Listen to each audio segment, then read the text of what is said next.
हरियाणा की हर अपडेट के लिए बेल आइकन दबाएं और सब्सक्राइब करें STV हरियाणा न्यूज।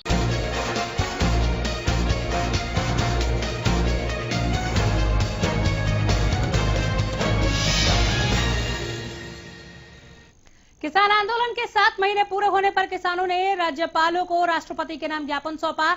इसी कड़ी में संयुक्त मोर्चा ने हरियाणा के राज्यपाल को ज्ञापन सौंपा। इस दौरान राज्यपाल के एडीसी ने खुद किसानों से ज्ञापन लिया। इससे पहले संयुक्त किसान मोर्चा की तरफ से पंचकुला में पैदल मार्च किया गया, लेकिन किसान बैरिकेडिंग को आगे तोड़ते हुए आगे बढ़े क्योंकि प्रशासन ने बैरिकेड्स लगा रखे थे। हालांकि चंडीगढ़ की सीमा में किसान दाखिल नहीं हुए, पहले ही अपना ज्ञापन सौंप दिया।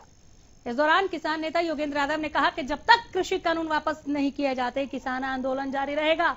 योगेंद्र यादव ने कहा कि प्रधानमंत्री के लिए ये सौदा महंगा होता जा रहा है। योगेंद्र यादव ने कहा कि देश के प्रधानमंत्री को अहंकार हो गया है, जिसका इलाज करना होगा।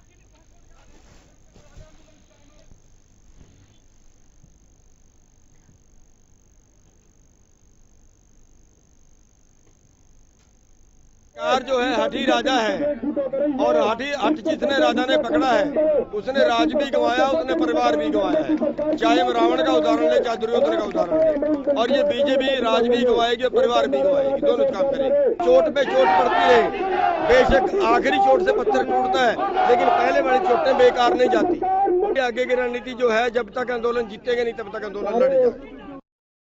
समझता हूँ जैसे जैसे वक्त गुजरता जा रहा है ये सौदा मोदी जी के लिए महंगा होता जा रहा है। पता नहीं उन्हें सस्ता सौदा पसंद नहीं है, महंगा सौदा उनको अच्छा लगता है। मैं समझता हूं कि दुनिया में जब जब किसी राजा के मन में अहंकार हो जाता है तो ऐसी स्थिति आती है। आज इस मसले को सुलझाने में एक ही रोड़ा है, प्रधानमंत्री का अहंकार।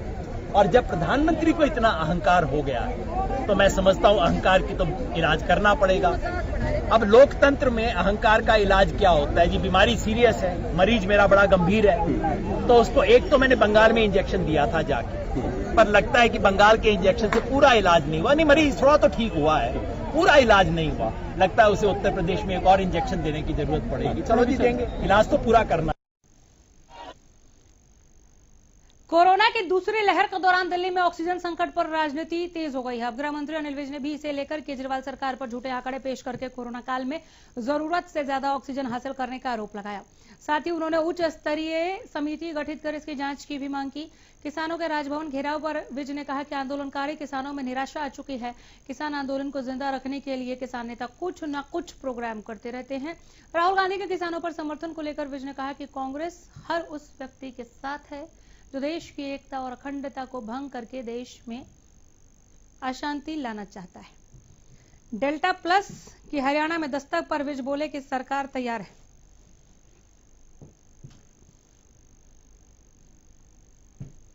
नहीं, अब वो 8 महीने से बैठे हुए हैं और उनमें बहुत भारी निराशा अब हो चुकी है और अपने आंदोलन को जिंदा रखने के लिए उनके नेता रोज कोई ना कोई नया प्रोग्राम बनाते रहते हैं। तो आज उन्होंने राजभवन में जाकर अपना ज्ञापन देने की बात की है। तो ये चलते रहते हैं। नहीं, कांग्रेस तो हर उस व्यक्ति के साथ है जो देश की एकता अखंडता को भंग करना चाहता है, जो देश में आग लगाना चाहता है, जो देश के दुश्मनों के साथ दोस्ती के हाथ बढ़ाना चाहता है।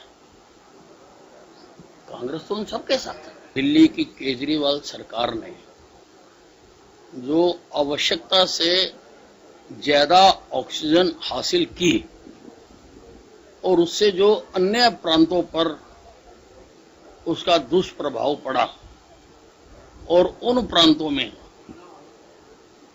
ऑक्सीजन की कमी की वजह से जो रोगियों की मृत्यु हुई है, केजरीवाल और उनके सहयोगियों पर हत्या का मामला दर्ज किया जाना चाहिए। सरकार पूरी तरह से तैयार है और फरीदाबाद में जो पहला मामला आया है, हमने आदेश दे दिए हैं कि उनके 100% जो कॉन्टैक्ट्स हैं उनके टेस्ट किए जाए और उसकी जीनोम सीक्वेंसिंग करवाई जाए। इनेलो नेता अभय चौटाला की मौजूदगी में झज्जर में जेजेपी और कांग्रेस को छोड़कर आए सैकड़ों लोगों ने इनेलो ज्वाइन किया। इस दौरान अभय चौटाला ने कहा कि इनेलो जिला पार्षद का चुनाव पार्टी सिंबल पर लड़ेगी। वहीं ओपी चौटाला की रिहाई पर डिप्टी सीएम दुष्यंत चौटाला की खुशी जाहिर करने पर अभय चौटाला ने तंज कसते हुए कहा कि जब ओपी चौटाला का एक्सीडेंट हुआ था तब दुष्यंत चौटाला उनसे मिलने क्यों नहीं गए, न ही अजय सिंह चौटाला तब दिखाई दिए। उन्होंने कहा कि दुष्यंत को पता है अब चौटाला साहब इन लोगों की सच्चाई सबके सामने ले आएंगे क्योंकि अब वो बाहर आ चुके हैं। उन्होंने कहा कि बीजेपी जेजेपी के लोग जनता के बीच नहीं जा सकते। उन्होंने विपक्ष के नेता हुड्डा पर निशाना साधते हुए चौधरी भूपेंद्र सिंह हुड्डा को हर हाल में जेल जाना होगा, ये बात कही। अभय चौटाला ने भूपेंद्र हुड्डा को जेल जाने के लिए किसी गवाह की जरूरत नहीं पड़ेगी, यहां तक कहा कि सिर्फ कागजों के आधार पर ही जेल चले जाएंगे। साथ ही प्रदेश सरकार पर निशाना साधते हुए कहा कि प्रदेश में लुटेरों की सरकार है जो दोनों हाथों से प्रदेश को लूट रही है। शिक्षा, स्वास्थ्य और कानून व्यवस्था के बहाने भी सरकार पर निशाना साधा। किसान आंदोलन पर बोलते हुए अभय चौटाला ने कहा कि सरकार को उनकी मांगे मान लेनी चाहिए। कि वो ये कहता है कि मुझे खुशी है चौटाला साहब का एक्सीडेंट हुआ, अगर उसको अपने दादा की चिंता होती तो वो फिर उनसे जाकर के हॉस्पिटल में मिल के आता, वो उनके स्वास्थ्य की जानकारी लेता। चौटाला साहब का एक्सीडेंट हुआ, ना अजय गया, ना दुष्यंत गया, ना दुष्यंत का भाई गया, ना दुष्यंत की मां गई। इन्होंने जाकर के एक बार भी ये मुनासिब नहीं समझा कि तुम्हारी और भी कोई जिम्मेवारियां हैं, कोई पूछने नहीं गया। ये तो केवल अब इस बात का एहसास हो गया उनको कि चौटाला साहब अब आ गए और अब तुम्हारी पोल खुल जाएगी, सच्चाई लोगों के बीच में आ जाएगी, तुम्हें अपने किए की सजा लोग देंगे। इसलिए आज इस तरह की बात करके लोगों को गुमराह करने। 2 वर्ष में जेजेपी और बीजेपी ने लूट के खाने का काम किया। आज सरकार नहीं, लुटेरों का एक गिरोह है जो इस प्रदेश की सरकार को दोनों हाथों से लूटने में लगा हुआ। आपने तो 2, 4, 6 महकमे बताए कि इनमें आज जो है प्रदेश का सतर नीचे जा रहा है। आज प्रदेश हर डिपार्टमेंट में भ्रष्टाचार चरम सीमा पे है। आज कानून व्यवस्था खत्म हो चुकी है।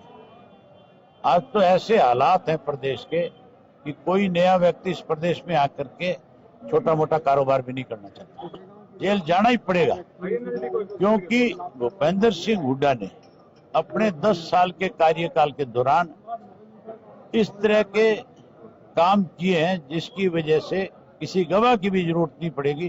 डॉक्यूमेंट्स ही अपने आप में गवाह है, उसी से इसको सजा हो जाए। सरकार को तुरंत तीनों काले कानून वापिस लेने चाहिए, एमएसपी का कानून बना करके किसान को सम्मान के साथ वापसी करवानी। कोरोना के डेल्टा प्लस वेरिएंट ने हरियाणा में दस्तक दे दी है। डेल्टा प्लस वेरिएंट का पहला केस फरीदाबाद के ईएसआईसी मेडिकल कॉलेज में मिला है। मरीज को आइडेंटिफाई करने के बाद उसके संपर्क में आए कॉन्टैक्ट की तलाश शुरू। फरीदाबाद ईएसआई मेडिकल कॉलेज के डिप्टी डीन डॉक्टर ए के पांडे ने बताया कि यह केस कल शाम को डिटेक्ट हुआ है और इसके लिए हमने जिला प्रशासन के साथ साथ हरियाणा के स्वास्थ्य विभाग के एडिशनल चीफ सेक्रेटरी को भी सूचित किया है। जिला प्रशासन ये जांच करेगा कि डेल्टा प्लस वेरिएंट का पेशेंट किन किन लोगों के संपर्क में आया है। डॉक्टर पांडे ने डेल्टा प्लस वेरिएंट को काफी खतरनाक बताते हुए कहा कि इससे बचने के लिए एहतियात रखना जरूरी है।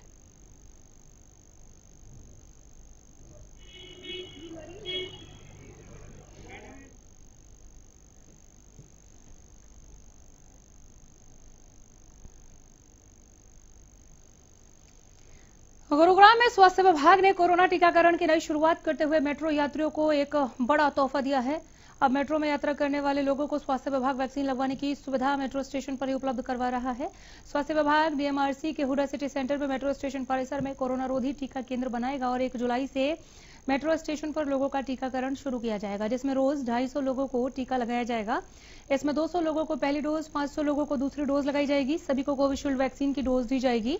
टीकाकरण करवाने वाले लाभार्थियों को अपना आधार नंबर और फोन नंबर भी देना होगा। इस प्रक्रिया में हम पहल की थी, चाहे वो स्पेशली एबल्ड चिल्ड्रन की बात करें, उनमें भी हमने पहल की थी। अब हम एक नया प्रयास करने जा रहे हैं। 1 जुलाई को डॉक्टर्स डे के उपलक्ष्य में हम metro Hooda city centre station पे वैक्सीनेशन का कार्यक्रम शुरुआत करने जा रहे हैं और उम्मीद है कि हम वहाँ पर 250 पर डे का एक स्लॉट करेंगे जिसमें फर्स्ट और सेकंड दोनों डोजेज रखी जाएंगी और आने वाले दिनों में कोशिश करेंगे कि लगातार चलता रहे। वो एक ही मेट्रो स्टेशन पे हम ये करेंगे जहाँ पर एडिक्वेट स्पेस हो, जहाँ सोशल डिस्टेंसिंग मेंटेन की जा सके और कोविड संक्रमण ना हो। तो यार अंबाला प्रशासन और स्वास्थ्य विभाग ने कोरोना की तीसरी लहर को लेकर तैयारियां तेजी से शुरू कर दी। इसी को लेकर आज डीसी अंबाला और सिविल सर्जन मीडिया के सामने आए और कहा कि बच्चों की जनसंख्या के हिसाब से तैयारियां मुकम्मल की गई हैं। वहीं वैक्सीनेशन में अव्वल आने वाले 100% वैक्सीन करवाने वाले गांव को भी सम्मान दिया जाएगा। डीसी विक्रम सिंह ने बताया कि अंबाला में फिलहाल कोरोना मामले कम आ रहे हैं और अब तक अंबाला में 4,47,000 लोगों को वैक्सीन की पहली डोज लग चुकी है। इसके अलावा जिला की 18% जनता की दोनों डोज दी जा चुकी है। साथ ही डीसी ने कहा, हमने शिक्षा विभाग के अध्यापकों को भी 18 साल से ऊपर के बच्चों को वैक्सीन के प्रति जागरूक करने के लिए कहा है। सभी मुख्य सरकारी अस्पतालों में ऑक्सीजन गैस पाइपलाइन बिछाई जा रही है। इसके अलावा कोविड अस्पतालों में 200 लीटर प्रति मिनट की क्षमता के ऑक्सीजन प्लांट काम कर रहे हैं। वहीं प्रेस कॉन्फ्रेंस कर civil surgeon doctor Kuldeep Singh ने बताया कि कोरोना के आशंकित अगली वेव के लिए स्वास्थ्य विभाग पूरी तरह से तैयार है।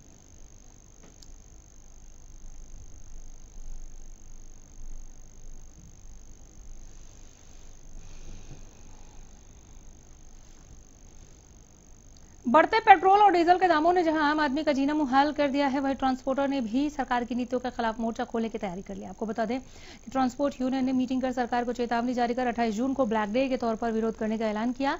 वहीं ट्रांसपोर्ट यूनियन के गुरुग्राम के प्रधान और प्रदेश के महासचिव हुक्मचंद शर्मा ने कहा कि 28 जून को देश भर के ट्रांसपोर्टर अपने ट्रकों पर काले झंडे लगाकर विरोध करेंगे और डीसी गुरुग्राम के माध्यम से राष्ट्रपति और पीएम को ज्ञापन सौंपेंगे। वहीं इस मामले में ट्रांसपोर्ट यूनियन के उपाध्यक्ष ने कहा कि अगर सरकार ने हमारी मांगे नहीं मानी तो हम चक्का जाम करने पर मजबूर हो जाएंगे और इस बार चक्का जाम सिर्फ हरियाणा में ही नहीं बल्कि पूरे देश में होगा।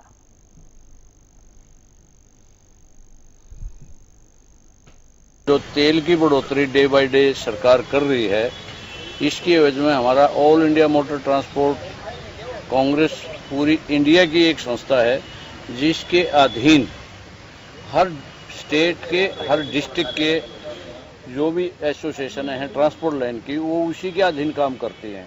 एक उनका जो मैसेज है तेल बढ़ोतरी के कारण कि 28 तारीख को ब्लैक डे मनाना है और डीसी को ज्ञापन देना है, जो कि ज्ञापन दिया जाएगा। तो आज का जो एजेंडा हमारी मीटिंग का रहा, सबसे जो अहम बात है all India motor transport Congress का जो हम घटक दल हैं, उन्होंने डीजल की बढ़ोतरी, उसके साथ महंगाई और जो उसके साथ जो लोगों के साथ वो हो रहा है पुलिस की जाती है और ये है, उस एवज में all India motor transport Congress के जो प्रेसिडेंट है उन्होंने ये कराया कि 28 तारीख को 28 जून 2021 को एक ये काला दिवस मनाएंगे। सारे ट्रांसपोर्टर जो हैं सारे, जिसके अंदर हम ट्रक वाले हैं, बस वाले हैं, अर्थ मूवर्स वाले हैं, टैक्सी वाले, सभी लोग अपनी गाड़ी पे काला झंडा लगाएंगे।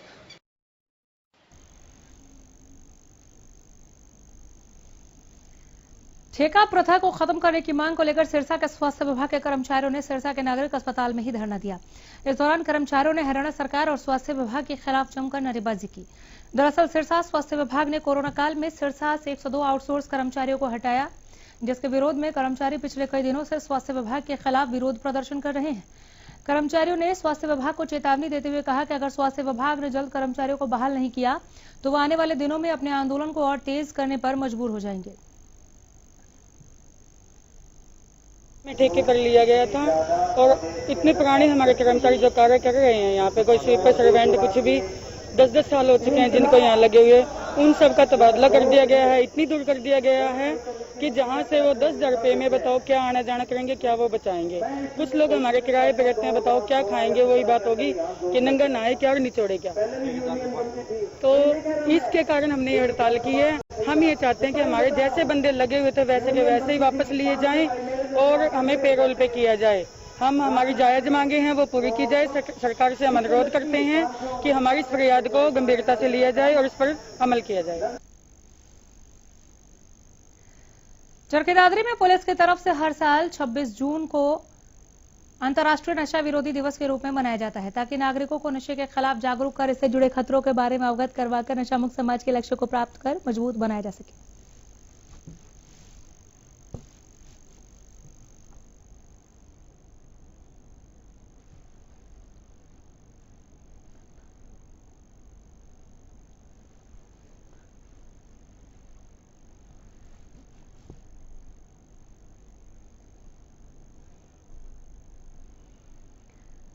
अंबाला में शिक्षा निदेशालय ने सरकारी स्कूलों में पढ़ाने वाले टीचर्स के लिए राहत भरे आदेश जारी किए गए हैं। बताया जा रहा है कि पहले सरकारी टीचर से गैर शिक्षण काम करवाए जाते थे, उनकी ड्यूटी गैर शिक्षण वाली जगह पर लगा दी जाती थी। बीते दिनों टीचर्स ने ड्यूटी कोविड-19 सेक्टर, इलेक्शन स्पेशल जैसे दूसरे गैर शिक्षण कार्यालय में लगाई जाती थी, जिससे बच्चों की पढ़ाई खराब हो रही थी। लेकिन अब निदेशालय ने सभी स्कूल के प्रमुखों को एक खत लिख दिया है कि कोई भी टीचर गैर शिक्षण काम नहीं करेगा।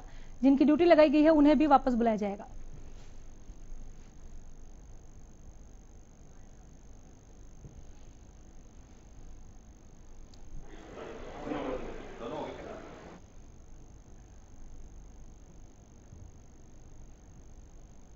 आपका जिला आपकी खबर में इतना ही। नमस्कार।